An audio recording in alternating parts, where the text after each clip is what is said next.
Kenya will transition to a quality-based cane payment system where earnings will be determined by the sugar content and quality of cane delivered as opposed to the tonnage delivered. Agriculture Cabinet Secretary Mutahi Kagwe says the change is critical to addressing the country's chronic cane shortages, which have left many factories operating below capacity. Kenya's sugar industry is preparing for one of its most significant shifts in decades, from paying farmers by cane weight to the quality-based payment system.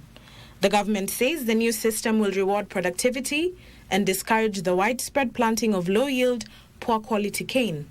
We have tasked the factories to start engaging the cane growers themselves so that we are able to transit to varieties that are grow in shorter periods, but also are better quality than what we currently have.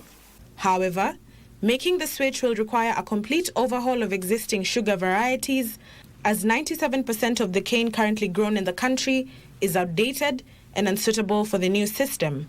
As a result, the government says introducing high-yielding, drought and disease-resistant varieties will demand major investments in research, seed multiplication and distribution, a task that will be financed in part by the newly reinstated Sugar Development Levy, which is charged at a rate of 4%.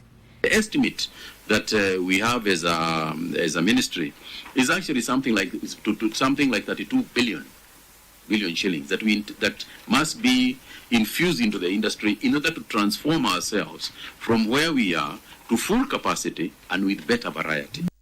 If successful, the shift is expected to increase farmer incomes, improve efficiency in milling, and stabilize the sugar market in the long term. However, the Ministry of Agriculture has not indicated when the new payment regime will start and how it will be maintained.